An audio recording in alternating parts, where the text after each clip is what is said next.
where ANSIPA, the role ANSIPA plays in achieving what the governor is trying to do. For many of you who've been following the stories and the timeline of events, the governor, Professor Chukwuma Charles Soludo, he came on board in March, and we had a very, very clear understanding of what he wants to achieve, what he wants his administration to achieve.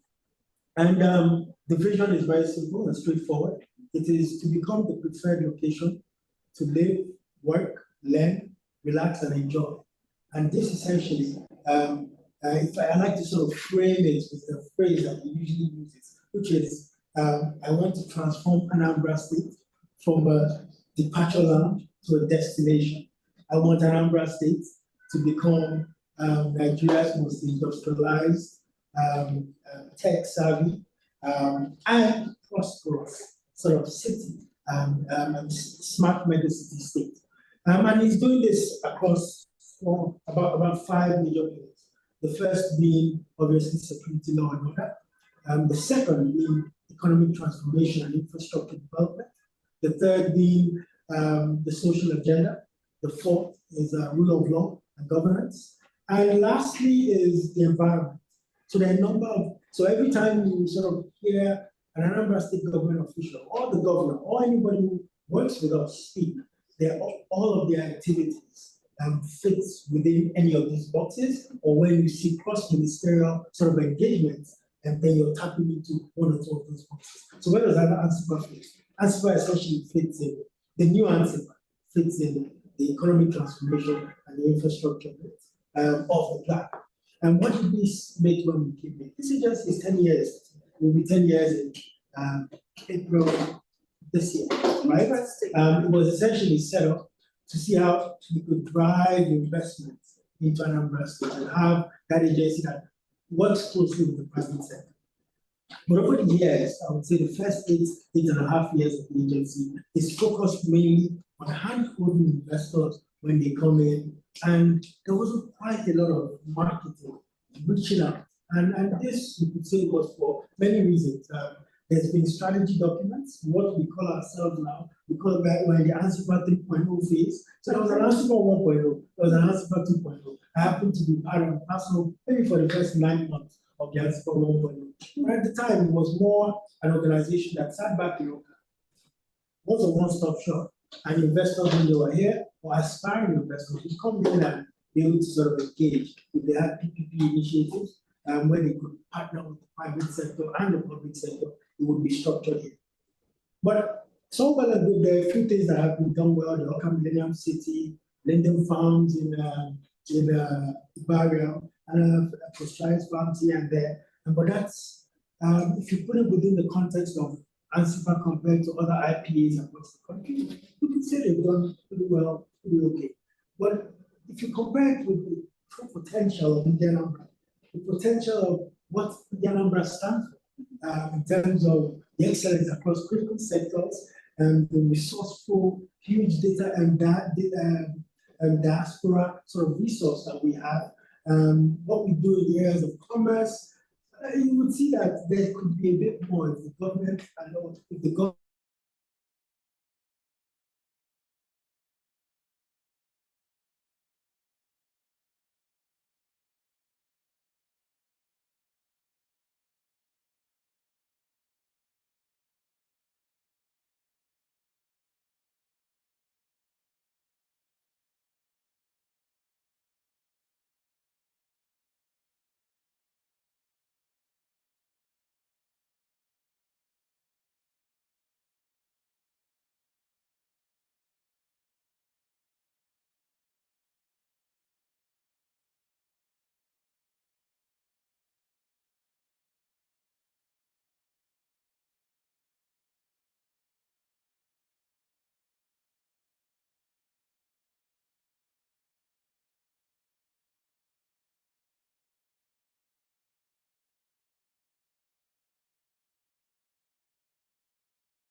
help us think through what this new framework that the government wants, how we can achieve it. So we've got in resources from Africa Finance Corporation, resources from PwC, PricewaterhouseCoopers, had strategy sessions with them to come up with a framework that will help us achieve what the government and the government has the responsibility they give us, which is to take us from a typical investment promotion agency to become a development and investment corporation.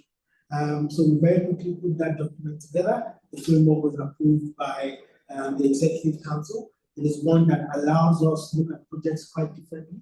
We sit back and we think about how do we get a how do we build a real network? What are those things you need? You need to do a feasibility study. You need to do AI. You need to do the design. You need to do consulting firms. You need to put the project together. You need to start the discussion with finance quite early. So all of these different things, we try to bring in the right talent, have a very clear strategic framework to achieve that. Then we started implementation. So the last 2 months of our entry year, of our first year, 2014, was really more about leading basis, getting the documents done, the strategy focus, so that we can have an impactful 2023 to go. And we felt that the image of the state, of the agency, was not very pronounced and not very visible. So when we spoke to investment banks, we had chats with people, we carried out studies and showed that very few people knew of the organization and knew what we were doing. So we decided to set up a strategic communications department so that we can communicate. There was need for us to see how we could build accountability, build credibility back again. And the only way you do that is through transparency, letting people understand what you're going to do, how you're doing it, and giving them a first seat on that entire sort of story, let them join you on the journey. And so we did that, set up a newsletter. We started with 1 or 2 people subscribe. Today we have 29,000 people reading our newspapers every month when it gets released. And what does it do? It just takes you to the early stages. Are we hiring consultants? Are we engaging consultants? Are we having discussions with our sister agencies and different ministries and all of that, right? So in terms of engagements, we did quite a lot on the Lagos town hall, supporting the governor in Abuja with the town hall, preaching of the new Anambra and how we want to engage.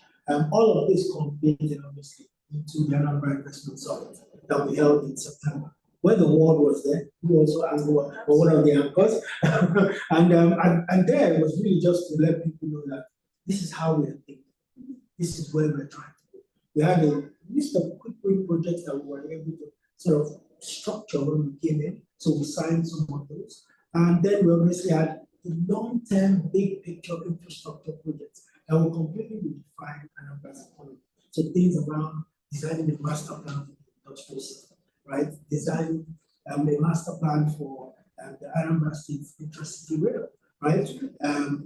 Having that conversation, sitting and agreeing to an MOU with the concessionaire of the original and how to operationalize it, how to get it kicking such that we can achieve the plans and the promises that Mr. Governor has given to the people. So in a nutshell, I would say I can summarize our activities last year in one phrase, which is foundation setting. Okay. Right? Itemizing those things that we need to achieve long term, putting the initial sort of building blocks to them, trying to map out these projects. And on the other side, the quick wins were very quick to structure things like the Oka shopping mall. Oka has never had a shopping mall, and that will be coming on the street by the end of this year.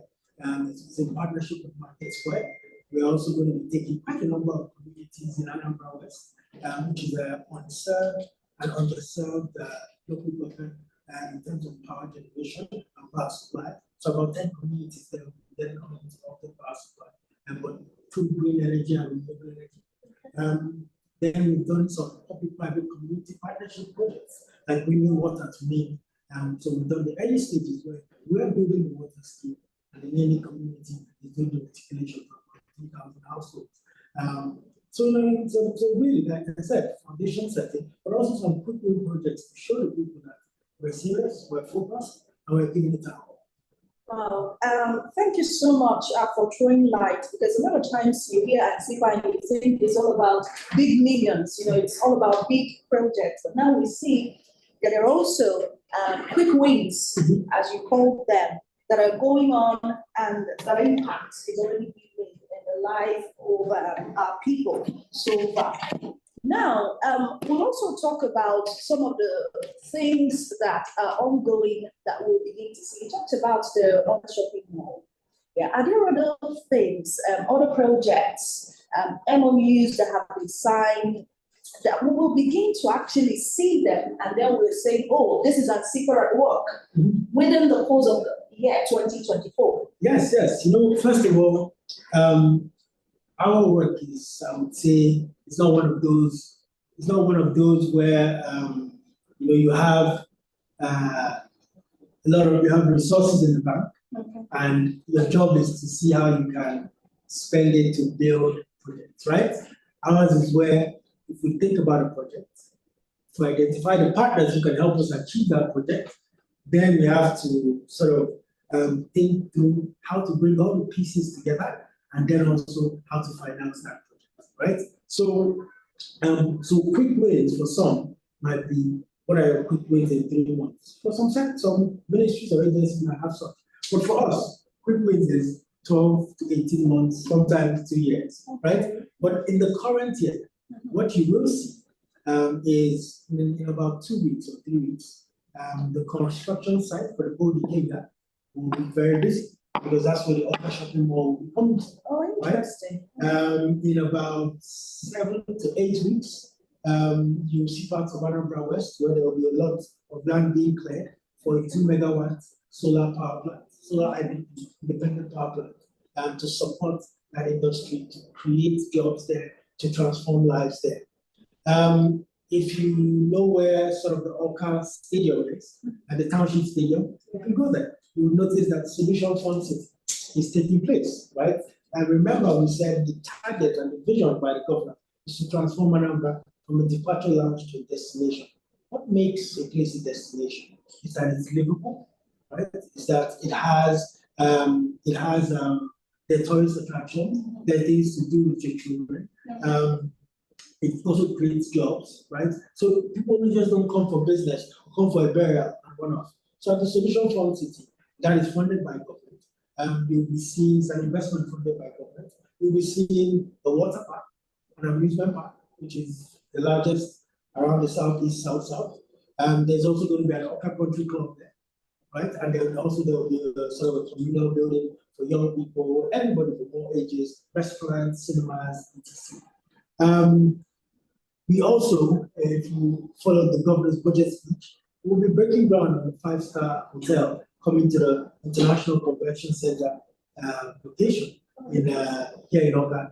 And we've gotten sort of some very interesting proposals on the management. All I can see at this point is that we'll have a 5-star brand name, a couple 5-star brand names coming to take certain hotels in Anambra. Today, if you went online and you did a Google search, you were traveling, you would not, if you're coming from the US or anywhere outside Nigeria, you would not see a branded hotel, except maybe for one hotel, right? But I think in the space of the next 12 months, that will completely change. You'll be anywhere in the world and say you want to go to Oka, and those sort of brands that we all know, the Marriotts, the Radissons, we will be able to get that level of quality here. And so what we're doing is, a lot of what we do in Antigua is those projects that will redefine the state's economy, that will catalyze and boost economic activity, and develop infrastructure, right, for sustainable and prosperous growth over the years. Yeah.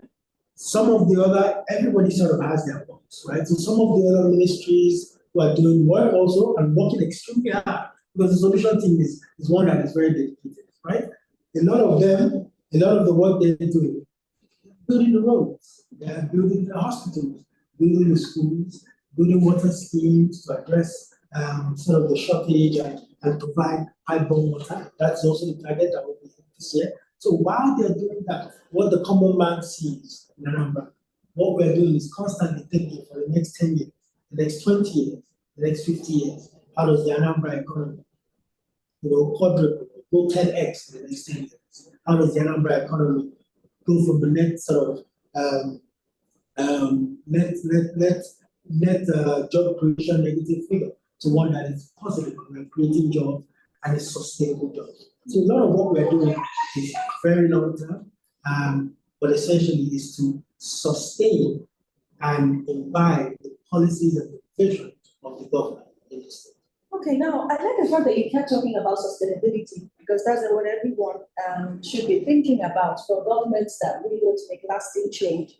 And now when we'll talk about, since we're talking sustainability, we'll talk about the challenges. Because I know that to build sustainable systems is not a walk in the park. It's not easy to do that. But of course, we know that it's something that should be discussed and systems set in motion to combat the challenges. But just to remind you, please drop us a message in case you've just joined us. This is ANSIPA on the Spotlight here in Anambra, talking about 2024 and where the state is headed and what can be achieved over the course of the year. I'm with the MD CEO of ANSIPA, Mr. Mark Okoye, and he is throwing light on what will happen in the year 2024. Meanwhile, I am Ife Aron Okafor. Thank you so much for being here. Now, talking about the challenges, you hinted on the ease of doing business. Now, that was a report. The recent one was in 2023 by the Presidential Enabling Business Environment Council, and we are ranked, Anambra is ranked 7th with EODB score, that's ease of doing business score of 6.19. You hinted earlier that the target is number 1. And you know that Anambra is an A-list state. So tell us, demystify some of the things that are happening on the ground and why you think that number 1 spot is feasible. And how long do we have to take to get there? Do you know? Yeah, no. It's would I say I know? If I knew, then probably I should be, rather than being here, I should be somewhere where all I do is going to bed Nigeria, like I tell you, and I'm making $1 billion. But I think what we have to do is we have no other choice than to be structured and focused and strategic.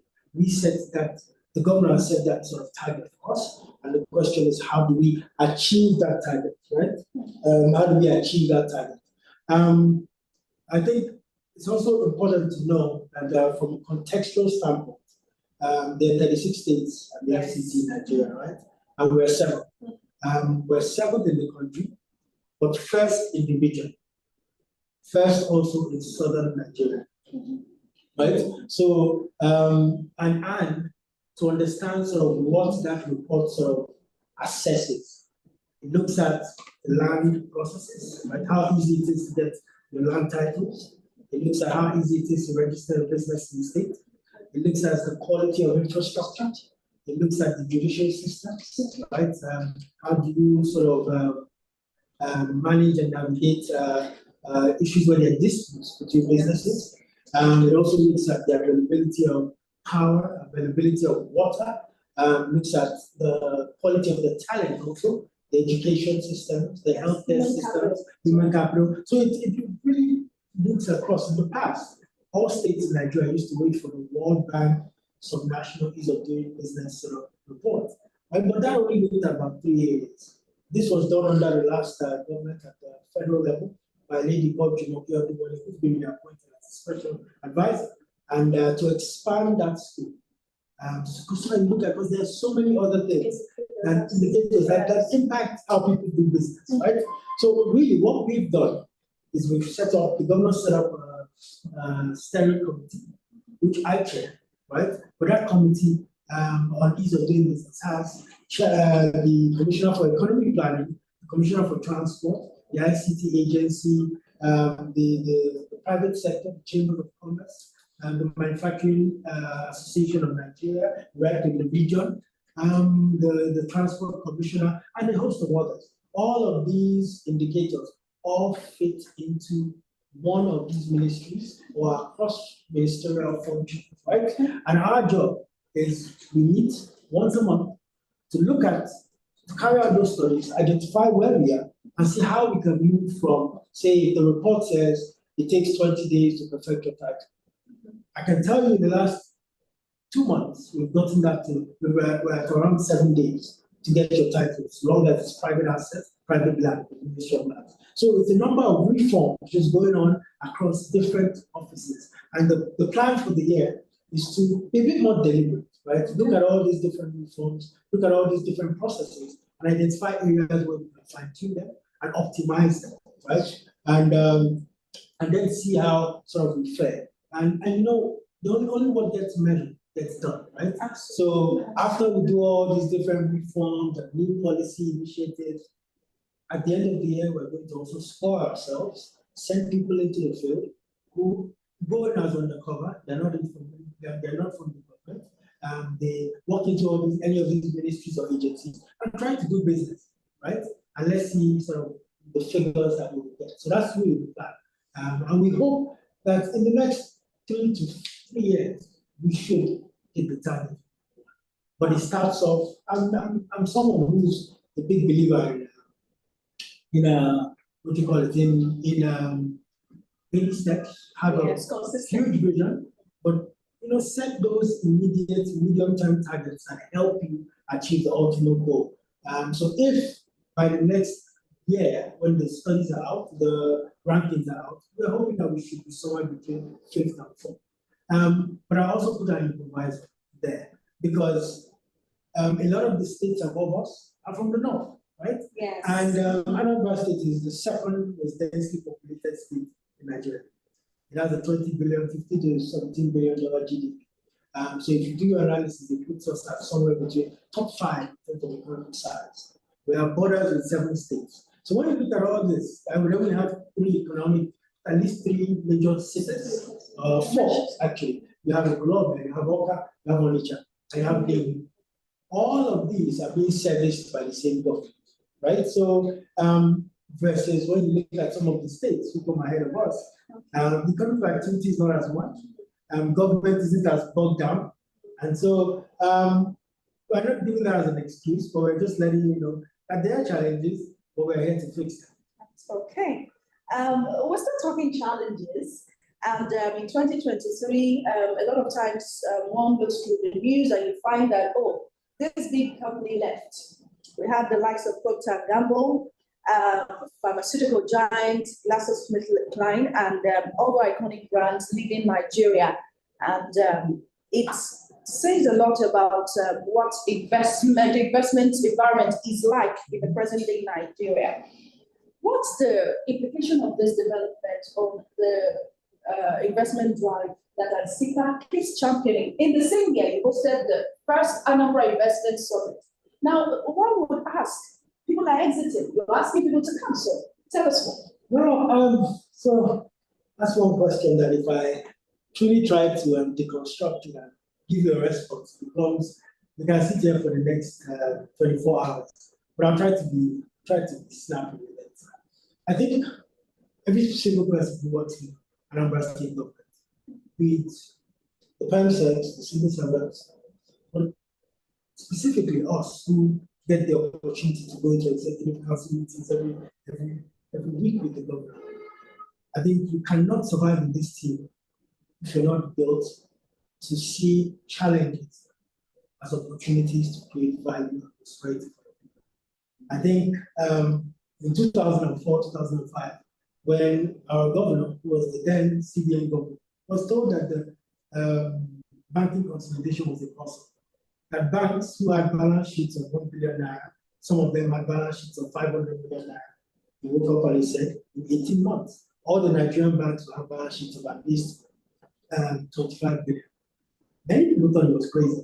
Many people thought, who's this economist that just come in and said all this and it's ridiculous, it's never gonna happen. So people took out full-page ads in the newspaper to say, he's just some economist, he's just coming up with targets that are completely unrealistic, will never be achieved. And that's the same way.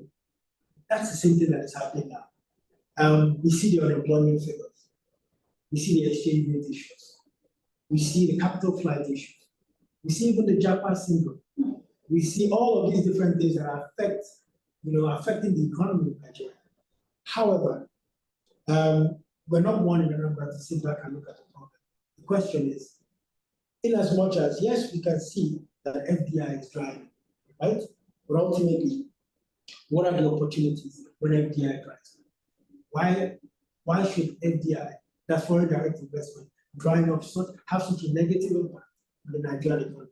Simply because we're not creating, there isn't enough industrialization on the Nigerian continent, on the Nigerian and the country. There isn't enough industrialization spread across the different states, right? We're not creating value that is exportable, right? So rather than complain, our response is to say, okay, well, these are the challenges, but what do we see as the opportunities? The opportunities are as the exchange rate continues to rise higher, right? And it also means that labor in Nigeria is cheaper. It also means that the finished product, if produced in Nigeria, could potentially be more competitive on the international markets if at the same quality, right? It also means that all these inefficiencies in infrastructure, power, and roads, water, all of these things, if you can structure them properly, they become opportunities that create enormous impact, right? So for us, we said there's all these different things, but there's also what we have that not many people, not many states can boast of. We have a very wealthy, educated, resourceful diaspora, right? So you have people out there in Lagos from Anambra, from different parts of, living in different parts of Nigeria, who also are key into the governor's philosophy of the home economy, the prosperity story that he's bringing, and searching for opportunities. We have our international diaspora, people who work for hospital and who are doctors, major professionals, businessmen and women across the world from the state also say, we want to give back. So for us, even despite the obvious challenges. Exactly. So for us, in that entire situation, let's say, rather than sit back and complain about the problems, let's look at Anambra and tell ourselves, how can we create these opportunities, get them bankable, and structure them in a way where we can channel some of that diaspora income into those opportunities to then create the right infrastructure and structure our economy properly, such that as those economies is cyclical, right? You're at the point where FDI is drying up on the back of COVID, and there was a lot of printing of money across the world, so there was high inflation, but at some point, it then starts to take off again. The economic recovery story starts. So we're just trying to place ourselves and ensure that we are properly positioned such that that recovery we would be one of the winners at that time. The last point I wanted to make was Anambra is essentially a state that has just been waiting, its people have been waiting for a government to come in and put the right frameworks together, right? So when you hear the government talking about the Anambra, the Onitsha new city, all kind of new cities, all of these new initiatives to align major roads across the state, it's all in a bid to make Anambra comparable to every other city of the African continent. Thank you so much. Now we are talking about challenges and the way you addressed it. I get the impression that this is the best time to invest in Anambra, would you say?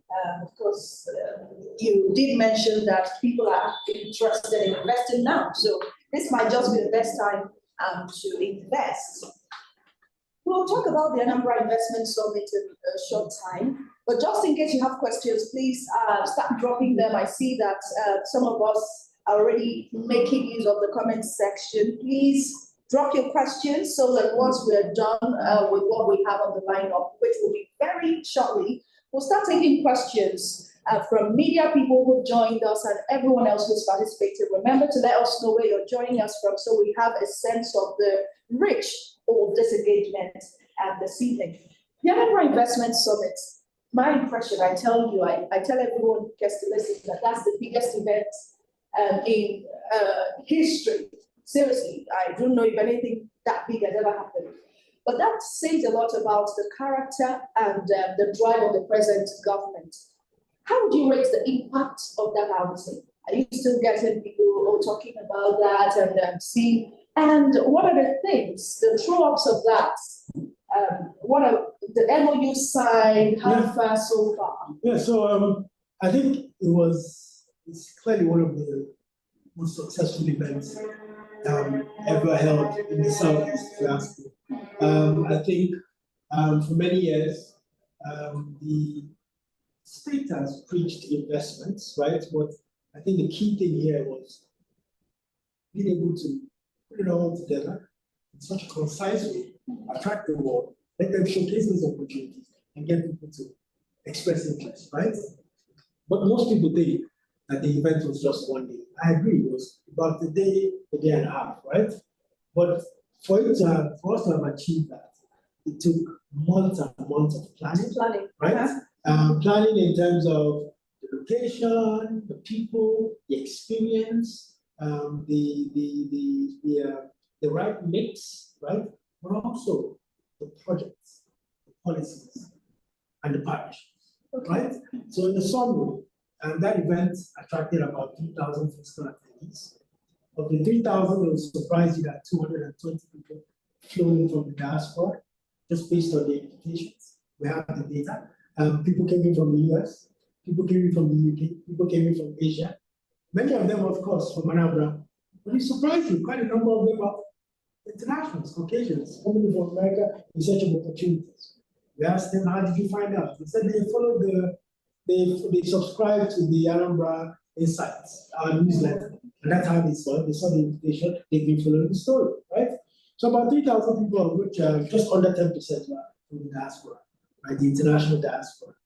And there were about 80,000 virtual signings, people who came up, who watched it on our Rise, on channels, on Afia TV. In terms of expression, there are about 20 projects being developed and structured and conceptualized by the state government across different ministries that were showcased. And then another 20 different companies also wanted to sort of showcase their products at the summit, right? In terms of international development organizations, not everybody, from AFD, African Development Bank, the Afrexit, the World Bank, about 7 United Nations agencies, 10 different federal government agencies, NEPSA, Export. So everybody who was there that sort of, and to achieve that, we worked closely with these people because we're already working with a lot of them on projects, right? But the biggest takeaways are 3 things. Number one, are the MOU side. They're not just paper documents. One of the MOUs is the Oka Shopping Mall. If you follow our Instagram, our social medias, you will see that the COO was handed over to the investor. The investor is someone who's known to everybody. If you know Market Square, the group, they're called Sunday Markets. They own Market Square and own Kilimanjaro, right? All of them, they're moving to site in about 3 weeks. The second was GBE, the solar independent power project company, right? They've taken the same market, the famous same market, it's gone completely off grid. That's one of the initiatives. They have over 7 megawatts under, they're currently producing 7 megawatts across over 20 projects in West Africa. The CEO is a young man, about 37. So whatever, he's heeded to the governor's advice to come home, and he's taking a good part of Anambra West completely offline, off-grid, and providing them uninterrupted power supply. The public-private partnership, community partnership with NAMI is an initiative, the PPCP, that has been created by the Anambra State government. It's a brainchild of the government. Because we have spending of our budget. Our budget only accounts for roughly around 1.8 to 2% of the GDP of the state, right? The remaining 98% is in the hands of the Anambra. So how can we work in isolation? So the whole tenet of the PPCP is one where how can we use our 2% and attract significant funding to address critical social sectors. So you see things like water, you see things like community roads, you see things like healthcare. So the first initiative we tested out was the NAMI water scheme. So that was one. At the same summit, we engaged Atilia, formerly called Mahindra, to design a full-on master plan for the Anambra industrial system that will be coming up in budget in the Olumba area. We also engaged CPCS, Transport, to design a waste intercity rail master plan for the state. But most importantly, The question is, you have all these plans coming up, you have all these master plans being done. How do you actualize it? You only actualize it when you can see line of sight to finance it. So that was the role the Afro-Exim played at the event. Signed a commitment to provide 250 to a framework for 250 up to $250 million in funding, debt funding for a number of our projects, and potentially another $150 to $200 million. They believe that we could do a diaspora bond or diaspora fund that can attract funding from the number of diaspora around the world, the structured way into some of all these projects. So when you think about the project, it has an equity side and it has a debt side. So assuming the funding from Afro-Exim comes into the debt side, Afro-Exim and its affiliates, right, comes into the debt. The remaining 20%, 30%, which is equity, government in all situations does not have the money to do that because they are funding education and all the other. But these are opportunities where people will make money, right? So what we're saying with the diaspora fund is how can we take that equity portion and break it into pieces, into little shares, and sell it to their number Interesting. for them to come and crowdfund and support this project. Wouldn't you be happy to own 0.001% in the Anambra Bus Company? Please, when can I get on board? But that's essentially what we're doing. So I like to say the event was extremely successful. But for us, we see that event as that annual event where we used to showcase what we've been working on, showcase the opportunities, bring the investors into Anambra to see what the governor and the government is doing, and then brainstorm on new opportunities on how we can sort of advance the Anambra agenda. Okay, you said it's an annual event. Yes. That's, you get an indication, but I want it to be concrete. Are we having an Anambra Investment Summit in 2024? Are there plans for that? Yes, there are plans for that, and it is an annual event.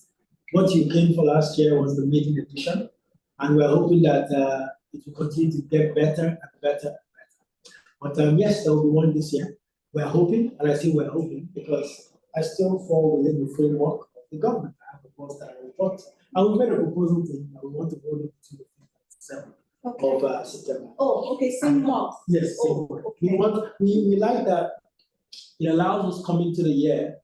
It allows us coming to the year. Spend the next, first 6 months really pushing ourselves. Okay. To ensure that we're making immense progress on all of these projects, right? Such that when we are ready for the summit, the last 2 to 3 months is really just working with the event planners, working with the other FBAs to ensure that everything is intact and that we're going to bring everyone around the world into Anambra in a safe and secure manner. And then leverage that summit platform as we want to showcase those opportunities so that we can have proper deal making at those events. The structure and the format will slightly change because last year was the maiden. Now with this one, we must start with the report saying all of the things we've signed, where are we on all these things? Okay. Which ones have been completed?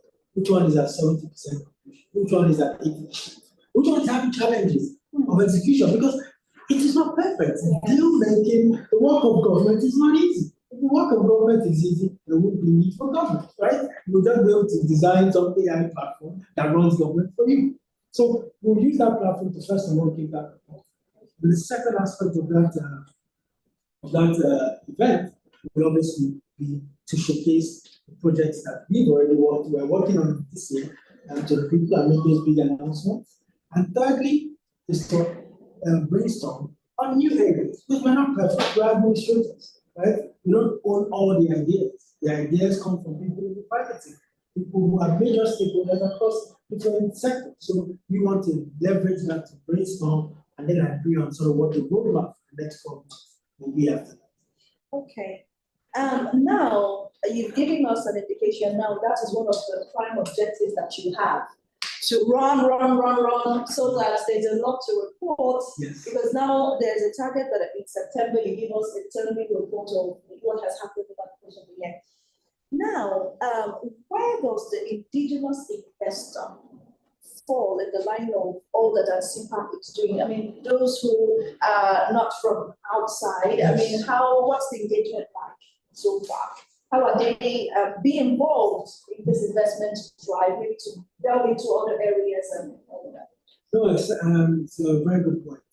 I think the Anambra State Investment Summit, right? Of the 3,000 people, the data we have, only 850 people flew in. 2,200 people were domestic. In the build up to that, we held extensive sessions with internal stakeholders, other ministries, right? Held sessions with the local government system, held sessions with the chambers of commerce, held sessions with the Manufacturers Association. What were these sessions for? It wasn't really to showcase opportunities. It was to let them know how the new ANSIPA was operating and some of what we're working on. So like I said, the first 14 months was foundation setting and to ensure these master plans and feasibility studies are put in place.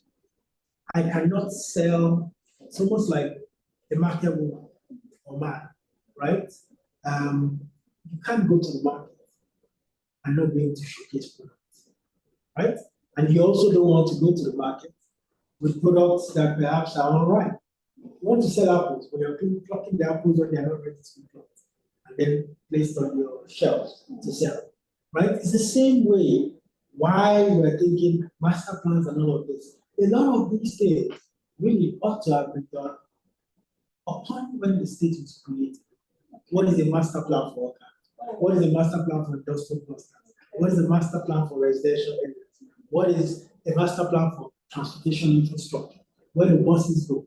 Where do the kekes go? Where do motorcycles go? What type of transportation do we need? Where does the airport go? How does the airport fit into the agenda? How does the rail fit in? How does it tie and connect industrial areas, residential areas, and commercial areas? So unless, because this was not done then, right? And we have the opportunity now with a governor who understands economics, understands development planning. So essentially what he's done in my area, working with some ministries and agencies, is to put in the framework for what the future of Anambra will be. Okay. Where does this get us? By the end of January, say early February, we'll have the master plan completed for the Anambra mixed-use industrial city. By the end of March, early April, worst case, we'll have the Anambra master plan ready. We have just put out an expression of interest to design master plans and investment strategies for all our tourism sites, Obunike Caves, Agulu Lake, Anam beach, white beach sites, and Owerri Zukala waterfalls. There's an Anambra who are in Anambra State that wouldn't mind investing in a hotel in Obunike Caves. But they're not just going to go there and just start building the hotel. They want to see what the greater vision for Obunike Caves is. Where will kids be playing? How will you explore the caves? Who will be the guide to take them in? Will there be restaurants? Will there be this? Where do you want to position the hotel? Where is the land that the state has acquired around that area? This is what I mean by master planning. Because when that master plan exists, the same Indian Anambra that are building hotels in Aroma, the same Indian Anambra that are building Patonia and all of this, who are based in Anambra State, we see those as compelling opportunities. Okay. So these master plan documents are not documents that we will keep in this office and only keep to ourselves. These are documents that once they are done, they were paid for with your own taxpayers' money. So essentially, they are public documents. Okay. We'll put them out there, and people will take it, they will analyze it, and it's on that basis that they will now come to us and say, I want to invest here and there. Absolutely. Wow. And that's going to happen in a month. Yes, so in a month plus we'll get the Anambra Industrial City Master Plan. In 3 months, we'll get the Anambra Rail Master Plan. By April, early May, we should have the Tourism Master Plan, right, for 4 major sites. By the end of the year, we should have No. So once these master plans are done, So over the course of the year, we having master plans released, and also engagement. And so while we're doing this, we're also discussing with financiers. We're not waiting all the way to the end and then we now hand it over to financiers, right? Then there's also 2 new cities in the works, right? You have the new Oka City. We've acquired over 3,000 hectares of land in MAM through the Ministry of Lands. On that road from Mama and see all the way to Fuma, and a master plan is being done for Inga. Oh, right? I said that the road is true. Yeah, it's done. It's pretty much done. 17 kilometers. Then you have Onitsha, where the second Niger bridge hits Anambra. That land to the right, and it's all swamp, right? There's a plan to do reclamation there and build a new Onitsha. So the second these things start happening, and you start seeing the private sector capital has direction and then flow. And that private sector capital is domestic capital, the broader domestic capital of people around, people and institutions around the country, and also international. Okay. Now it's time for us to take your questions. Just in case you haven't dropped them, this is the right time. Please put them in the comments section and let the MD tackle them. We have quite some. I'm sure that, okay, we'll read some of them. This one is from Nonso Ndomanya. As you would expect, there are risks that could affect your lofty strategic plans for 2024. Meanwhile, he says, insightful session at CPAC. That's a commendation. For instance, security, for goodness sake, Mr. Governor is making good his manifesto promise in this regard. Another risk could be revenue volatility of subnational governments on the back of heightened economic uncertainty, and means your strategic plan in the short to medium term may not be fully achieved. And his question is, how does ANSIPA intend to navigate this risk towards ensuring optimum strategic plan execution? No, it's a very good point. A lot of the work we do, a lot of these sort of projects that we're working on, where we're doing the feasibility studies, identifying that, say, we've already engaged investment banks, getting experts who are advising us along.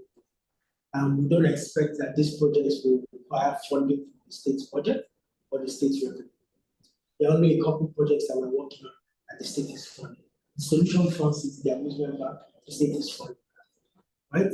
But a number of the other projects, the 5-star hotel in ICC, we're structuring the funding for that. The governor is not afraid of borrowing, I've said it many times. In fact, from his first budget, from the first year when he came in, he did a revised budget. I'm talking about 100 billion debt provision. He's still not taking. He's not taking because he's not the projects where he wants to invest the money and not at that stage.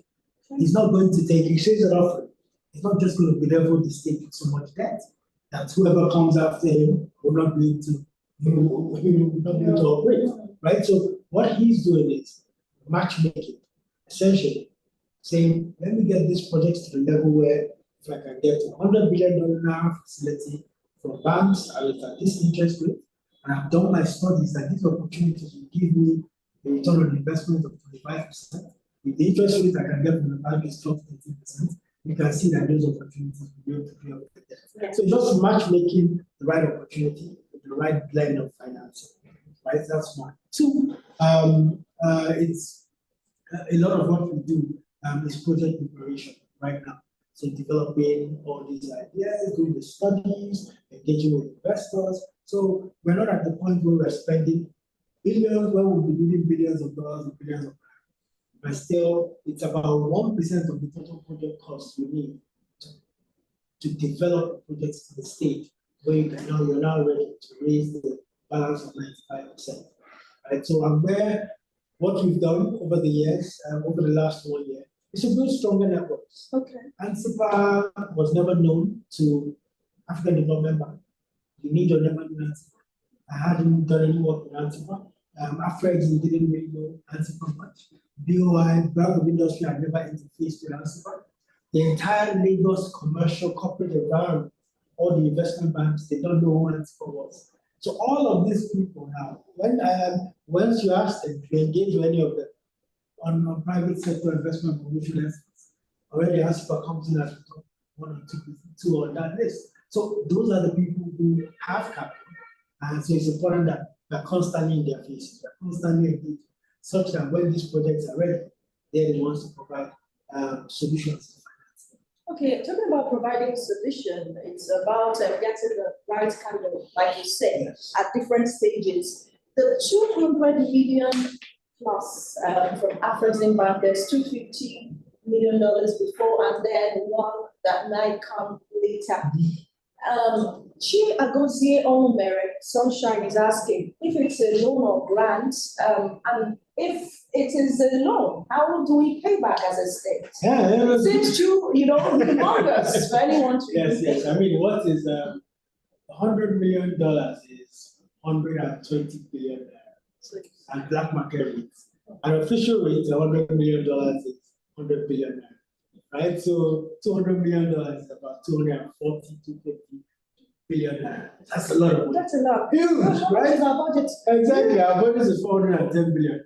So this is roughly around 55% of the state budget. Exactly. But before I go into that, I want you and I to take a step back. Close our eyes. Imagine the sort of Anambra, right? And open your eyes and look at the Anambra of today.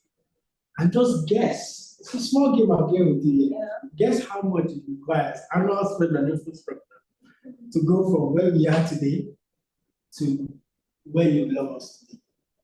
It's a lot. I can't even think about it. In all honesty, Yes. it's not billions.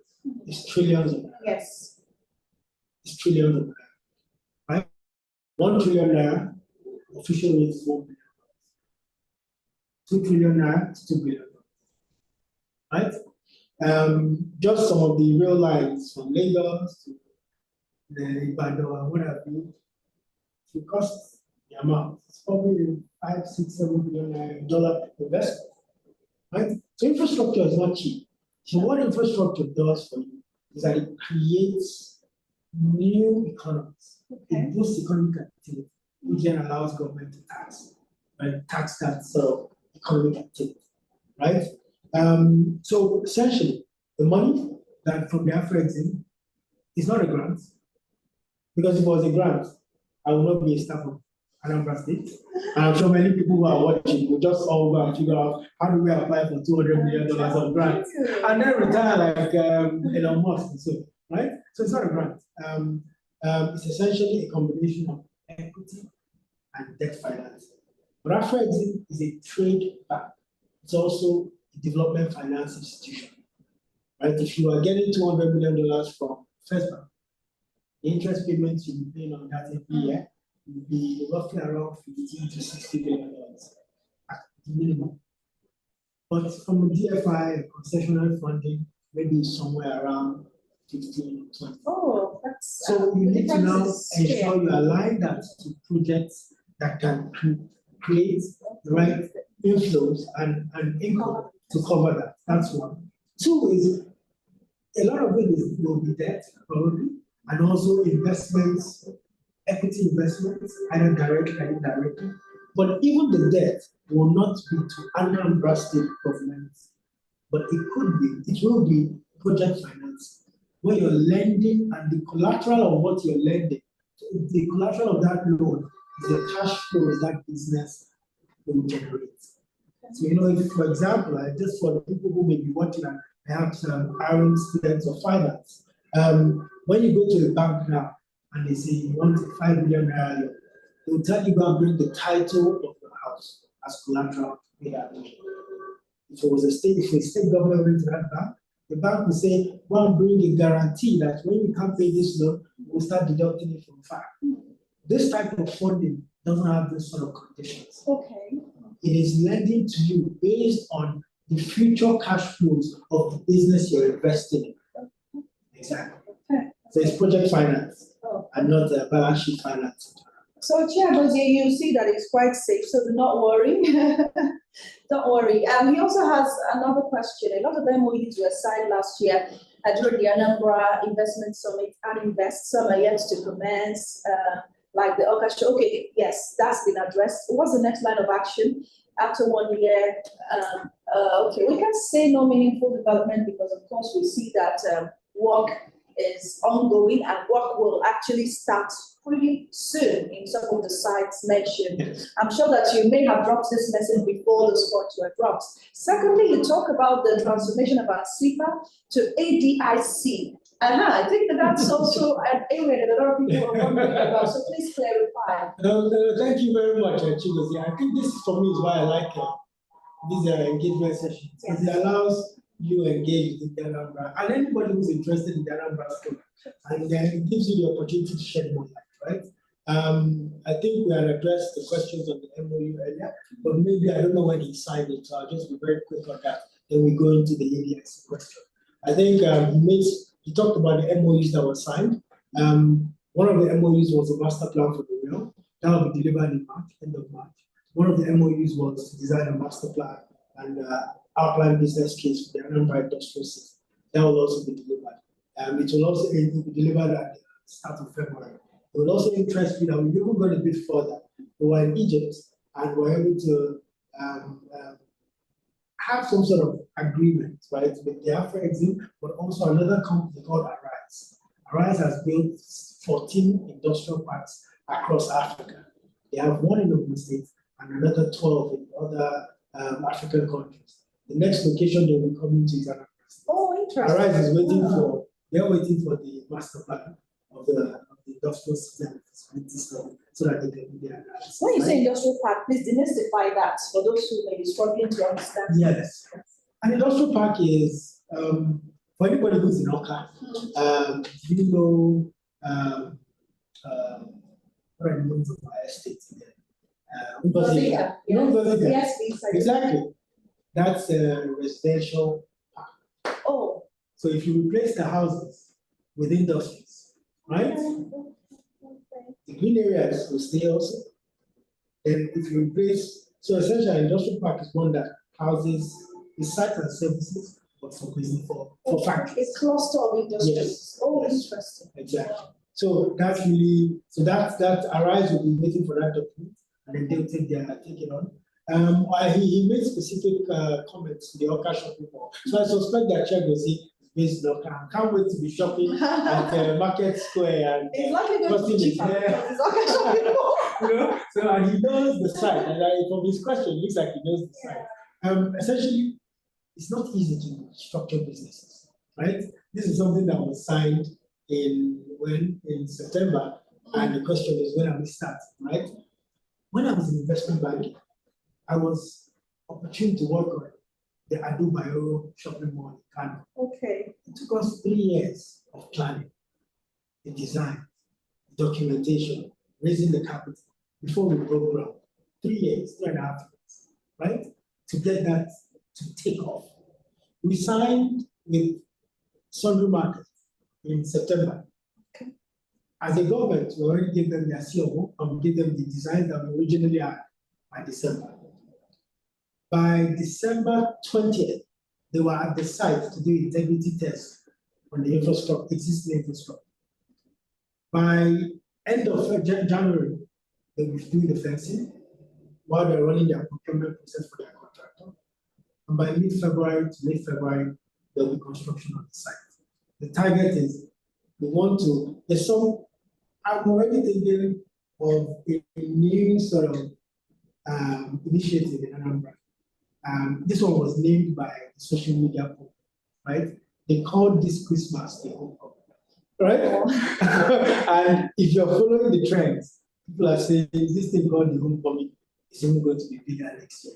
So I'm saying by the second homecoming in December, the plan is to see if we can have the shopping mall and we can launch it. That is really the target we set for ourselves and our partners. And on our end, we're doing our bit. And it's a very serious investment. So I'm certain that they will honor every single customer. Okay, briefly. And yes.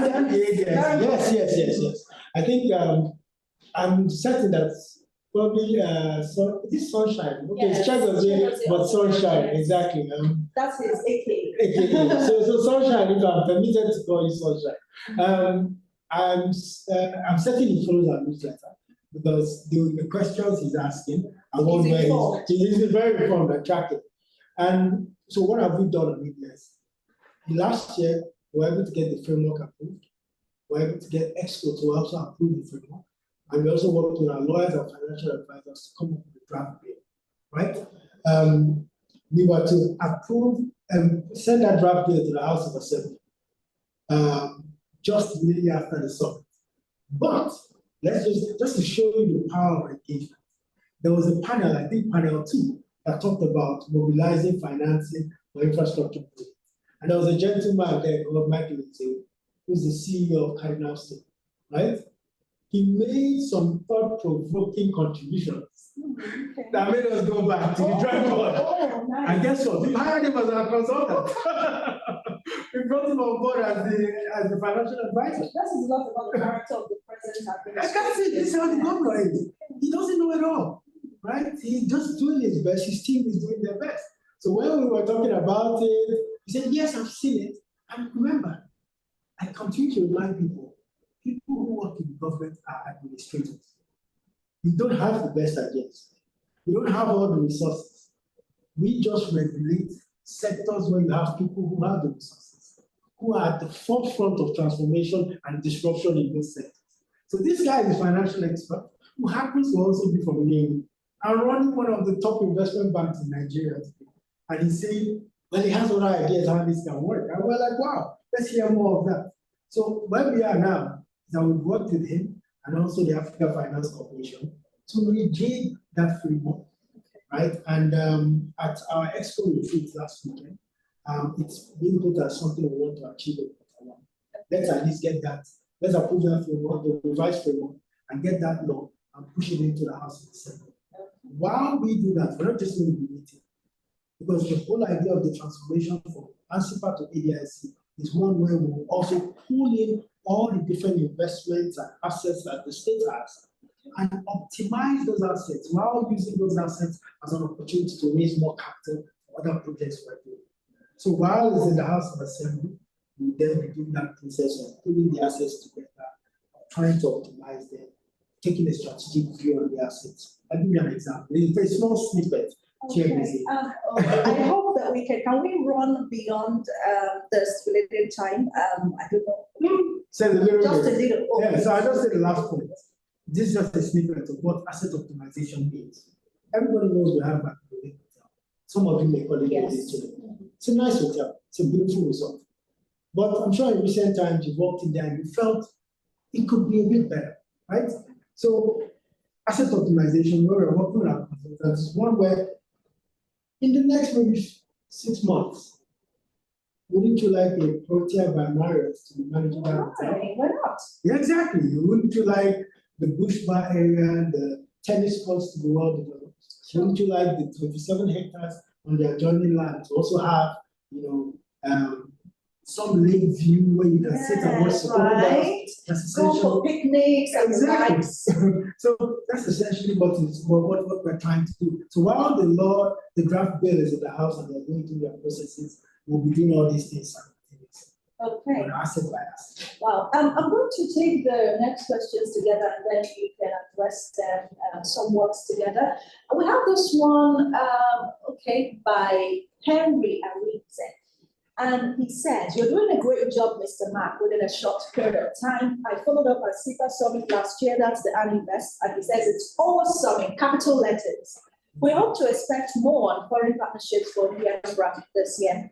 Okay, and this is from Abdul B. Abaza, and she says accountability is key to the success of every administration. Is there a plan to showcase this while these fines are dispensed? I'm trying to make sense of that right now. Okay. Yes, while these funds are dispensed, is there a plan to showcase, how the funds are being channeled? I think you'll address that. The Anambra State government has a great agenda to industrialize and harness the opportunities in the state. One threat to infrastructure investments is insecurity, and they're creating implementable roadmaps to tackle issues relating to security arrests, by the prescribed group that's from Aki from CNBC. Thank you so much, Aki.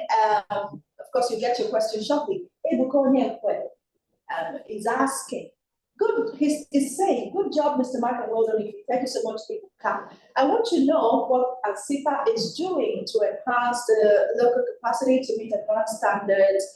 Also, are there plans to retain good talents in the state? This is considering that human capital is critical to ANSIPA's vision. I believe Ibuka, Ibuka, yes, you've addressed some of those. I've seen that a few, yeah, but I'll start with, I think Adobe, who's talked about accountability and the success of every administration, and is there a plan to showcase how the funds are being dispersed? So before the second part of the question, I think Adobe, I don't know if you're signed up to our newsletter. Please go to Google, search ANSIPA Substack, SUBSTACK. When you search it, you'll see our own sort of Substack page. If you're on LinkedIn, look up our page and also subscribe to our newsletter. One of the reasons why we set that up was we felt that credibility and the credibility was somewhat low or missing when we first started the organization, when we first started my time at the organization. So we did that to get people to follow through with what we're doing on a month-by-month basis, showcasing every meeting we're having, how those meetings are crystallizing into opportunities, how those opportunities are crystallizing into projects, how those projects are crystallizing into partnerships. That's why we set that up, right? So that's for all our activities. Now on the funds being disbursed, right? We have a budget. The budget is an open document for the state. And so anywhere the state is investing, quite often after Expo, the approvals of projects are usually released by the Chief Press Secretary. Take for an example, and I'm speaking to projects that we're funding ourselves, right? As a state. The Solution Fund City is being funded by the sector. The contract sum is there for everyone to know. When the contracts were awarded, we run a very, very transparent procurement system. You will not see a lot of the contractors you see elsewhere in Anambra State, because Anambra is one of those places where we try to stretch the dollar to achieve quite a lot, right? So, at the Solution Fund City, people who are building the amusement park and the water park, they're from Asaba. Okay. If you've been to Park Vega in Abo, it's the same people. Anambra State government did not say, favor, come, set up a company. Though this park is going to cost 4 billion, we're going to give you the contract at 8 billion so that you can go and do Park Vega 4 billion to deliver the park. And you bring another 4 billion for Ifia and Augusta to share. That is not done yet. So we are going to call specialists and engage in them directly to deliver and still making it competitive. On that case specifically, the governor insisted, and I know that you guys have the expertise, but I want to open it to companies in Turkey, open it to companies in China, and let's see how competitive we can come out. And they still won, right? So that's really how we do when it comes to the funds that the state is. Now, on the funds that we are attracting, and these funds are being invested into projects, until those projects, when we say invested into projects, the money is invested into limited liability companies. Okay. Anambra in some cases by only 5% or 10% stake. The 80-90% that is owned by the private sector, it is a private company, limited liability. It's not a public limited company, right? So until it becomes a PLC, then they are mandated to disclose their books, disclose their performance. But when it remains private, as Anambra State government and ANSIPA that owns the 10%, we can then tell the world, for our 10%, this is what we have, this is the dividends we have, and what have you. We have no control over what the private sector chooses to disclose on their end. So just to guide that, that's number 2. Number 3 is around, I think, talent, right? Yes. I think, Ibuka, thank you, Ibuka. No, I think I remember Aki, CNBC, something around security. Yes. And I called and the medical roadmaps to tackle issues, security unrest. Yes. I think Aki, I know him, and he knows me, and he follows what we're doing. So thank you for joining in. Aki, you recall that in March 2022, when the governor came in, I think about 8 local governments online. Yeah, so under siege. Under siege, literally. Local government chairmen could not go to their offices, people could not come back, people could not come back to the state. There was a lot of criticism at the beginning. And why, after 2 months or 3 months or 4 months, has it not been fixed? Quite often, you get faster and quicker impact, right, from ad hoc arrangements. But you get lasting and sustainable solutions for systems that take time to be designed and frameworks that you put in place. In that space of time, not only was the government, did we come up with a framework where the government works closely with the federal government security agencies to police our local governments. However, we've also created and amplified and supported the act of community policing. So you will hear quite a lot of communities, because all insecurity, all intelligence, all crime is local. Absolutely. Right? So it is not someone from Lagos or someone from Abuja or someone from Oka that will tell you what is going on in Abuja. It's just someone unknown. Yes, it's not someone unknown. So this whole UGM, when you deconstruct it, it is someone with it. So communities came back and took back their communities. And I would have you know that in that time, out of the 179 communities, there's only one local government, right? And maybe 4 communities or so in that local government, where you, every now and then, maybe every 2 months or so, you hear the other time, right? And that in itself is being addressed, simply because that local government is a border local government. It borders us and another state. So there's a lot of work in terms of having a joint action and strategy to address that, right? But the most sustainable way, and this will help answer Ebuka's question, which is, how do you retain talent? Yes, good talents. How do you retain talent? And how do you address insecurity? Or it's like an incestuous sort of dynamic where job creation and economic prosperity typically addresses these 2 things. And if the layouts, the new initiatives, the foundation setting that we are doing, once that takes off, right, I can assure you, these projects will not find all the talent that it needs in this market. So there will be need for us to import, but while we import, we will then have those projects as opportunities for the kids who are then coming out of the university to then start to align, right? That's why this stakeholder engagement is very important. That's why even on the Ease of Doing Business Council this year, we're bringing on board 1 or 2 representation from the universities. Okay. They need to start they need to start understanding where we are going with the economy, so that they know the changes to make to the syllabus, to ensure that creating talent that will fit in. This is really it, right? So that's really what we're trying to do. And I think you're also thinking of reversing the Japa syndrome, because now if jobs are created here, well, they don't go outside the country. So people will find reason to stay back. If there's even people already, because of the age of remote jobs, we have people who are working in the US for at least in Africa now, right? So a lot of what you will see the Solution Innovation District do, they train, I think, about 40,000 young people in digital skills. They intend to amplify that. They intend to amplify that later this year. And essentially is to give those key skills that are exportable, but they can stay here. Remember I said, the opportunity, the advantage of having weaker exchange rates, right, is such that if you are on a job that pays you $500 on a virtual platform, why would you want to that? Please. You won't be able to pay for accommodation in the US. You won't be able to pay for accommodation in the UK. But you'll be able to live very well in Anambra. And then you can go to Oka shopping mall to shop, Exactly. to Solution Fund, to have all the fun.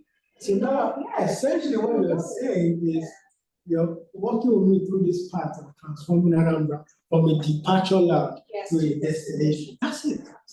Yeah. I think we have another question. We have more.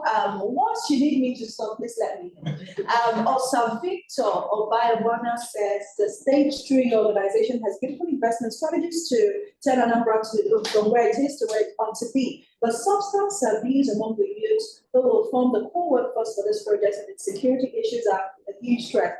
What does the state hope to do to mitigate this? I think you addressed a bit of that, but Yeah. there's also going to say more. From Brown Education, you have spoken so much about the development of OCA. Okay, that's 2.0, Onitsha 2.0, the new cities, right? What are the plans of your agency as regards the industrial base of the state, which the industrial base of the state, which is in Navy? The governor in 2022 paid a visit to the National Automotive Design and Development Council, NADDC, on the issue of Navy Industrial Park project situated at Unubi, Akuige, Dioga, which is projected to generate 25,000 direct jobs and 10,000 SMEs and over 100,000 indirect jobs. Since then, nothing has been heard. Are there any plans by your agency in that direction? Yeah. Brown wants to know. Okay. So I think the first question is Victor on substance abuse, I think, right? Yes. So there's a huge agenda for you. This, in my view, and I'm really fortunate to have been part of the governor's team, even before he came on board. Many don't know that he was also the chairman of the Anambra Vision 2070 committee. So the 50-year plan that we have, his manifesto is really like the foundational document for that 50-year plan. To deploy the Vision 2070. Exactly, yeah, so there's a connection. Yes. The framework through which his manifesto is underpinned is the exact same framework. If you pick up the 50-year plan and you pick up a copy of his manifesto, you will see the first pillar is security, law and order. The second pillar is economic transformation and infrastructure. The third is social agenda. The fourth is values, governance, and then the last is environment. It's the same thing, right? And under there's a huge plan for you. There's the 1 2 skill, very ambitious program, which about 4 billion was invested last year. A lot of young people who ordinarily would have been unemployed, but giving skills, but also giving mentorship. And today they have businesses. The Anambra State Small Business Agency is supporting the work they're doing and helping them scale up. But also there's the delinquent youth and some of them who are perhaps having issues. I think this is something that was discussed extensively at the Expo retreat. There will be slight changes in terms of introduction of certain correctional facilities, certain programs to help young people. Drug abuse was discussed extensively. So there's a lot of work done with this UN agency that typically, I think UNDOC or so, that typically works and intervenes in this area. It's not an area I'm an expert on, but I'm just sort of giving feedback on what I've heard and how that fits into addressing the problem. The other point was from on the automotive industrial park, right? Yes. Asked by Obaibina, right? Yes, Yes, Mr. Mike, sorry about that. I think, so what has happened there is that there's a bit of history with that, right? The same consultants who are actually doing the Anambra Industrial City Master Plan helped Anambra State and the NADDC to do the Navy Automotive Industrial Master Plan, Industrial Park, right? Yes. Proposed. And it was done in 2017, 2018. The next step was how do we fund? This is my honest feedback, this is what happens when sometimes you sit around the table with the federal government. They have so many priorities, so many. But because they sort of helped conceptualize that, every time the state wanted to push, and they had their own level of bureaucracies and processes that were holding the project back. So when we engaged Mahendra and Atile to design a master plan, for us, Nnewi feeds into what we call the Anambra South, which is really our view is that that's the industrial base. Okay. But the land for the automotive park is 80 hectares. 4 major factories at 10 to 15 hectares each will take up 70, 90% of that land. Then the balance maybe is used for road infrastructure. Any of the parks you see, major industrial parks, they probably are 10,000 hectares, 5,000 hectares, but phase 1 can be 200 hectares. So the land requirement in and around Nnewi and Akped was not sufficient for that. So what we've done is to move the plan, the master plan, in there to the industrial city. The industrial city is going to have a number of components. It's going to have the automotive component. It's going to have the pharmaceutical component. It's going to have the general industrial component, right? And then it will also have leisure, tourism, and supporting transportation infrastructure. Even in another 5-10 years, it might even have another airport, right? The city of London has 5 airports, right? So, but it all depends on, but everything now is ensuring that we capture all of these initiatives and then start to commence the development. We have 2 automakers in the state already, Innocent and Oma Motor. While we're in Egypt, about 2-3 automakers introduced to us by our friends want to also come, but they want to land somewhere else. I'm going to say just hold on for about 3, 4, 5 months because we want them to act as anchors for the Anambra Industrial City. So the difference between the Anambra Industrial City land, which is between Oboja, about 8 communities contributing 4,000 hectares. It's not more than 7-10 minutes or so from here. We're not that correct. So it's all within the same vicinity. Okay. And that's so going forward, our view is that the maybe sort of a law where Urumba axis will become the heavy industrial base, right? The Oka becomes residential, commercial, then the Onitsha, purely commercial, warehouses, logistics, residential, financial districts, etc. That's how we're looking at this. Okay, thank you so much. We can't take any more questions at this point. We want to thank you so much.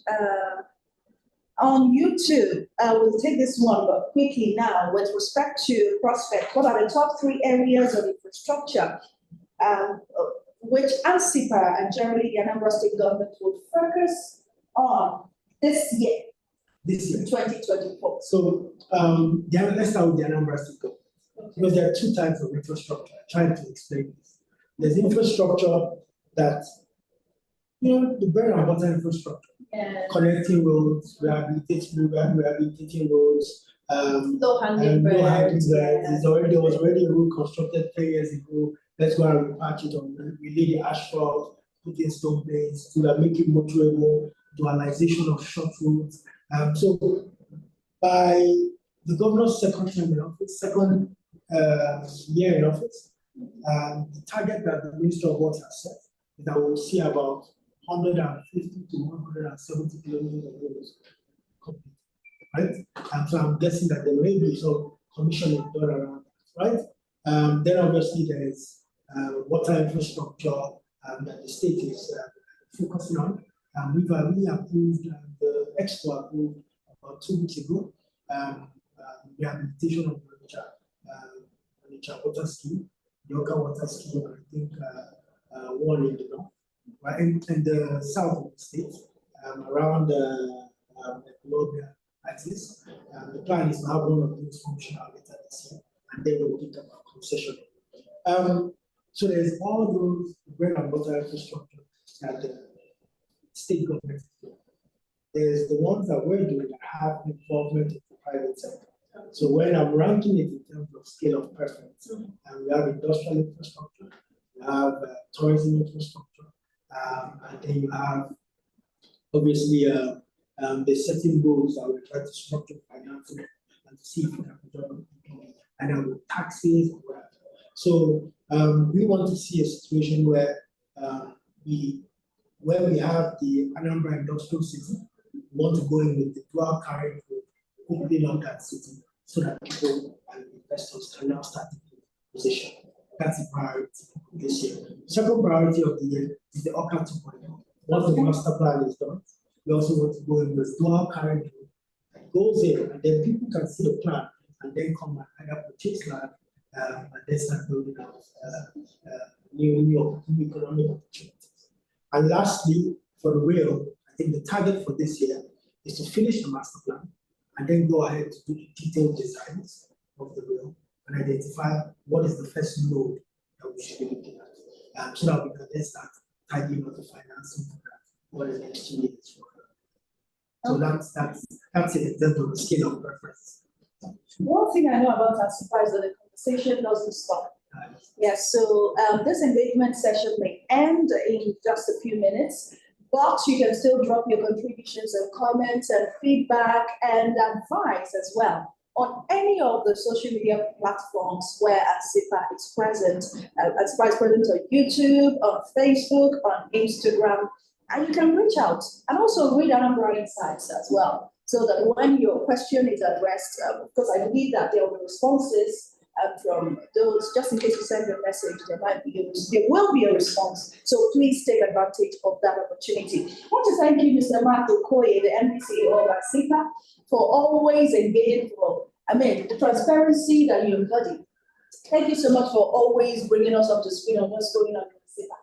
And we can't wait for the next time, to have this conversation and have a robust session as well. Special thanks to everyone who tuned in, everyone who's watching. Thank you so much, media people. Thank you for your questions. Thank you for staying with us, even when we have to overshoot for a bit.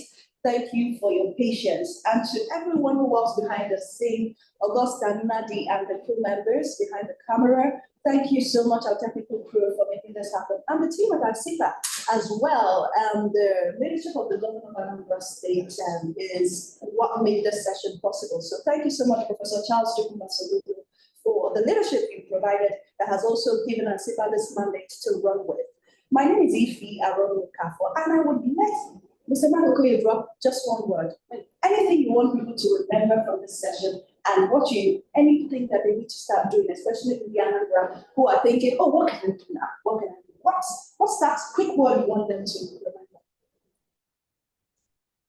You can only truly be respected anywhere else in the world when we have a prosperous and livable homeland. And to achieve that, we need to work hand in hand. Economic opportunities, please come back with the investment. And this is to diaspora, this is to the private sector, this is to institutions around the world. We're open for business, we're ready to work with you. And we have a very strong team and a very good leader in Dr. Sulubu, and he's driving us every day to achieve everything we need to do. He says he has a tenure with a deadline, right? Yes. A vision with a deadline. So essentially, we want to see Anambra transform like yesterday, and we can really do it with partnership of yourselves, the networks, your alliances, and your affiliations. Thank you. God bless. There you have it, 2024, the partnerships, progress, and prospects for Anambra State. Be the best, and of course, think home. Homecoming is what we must all do at a certain time, and the time is now. I am Ife Aronukafo. Thank you so much. Have a good night.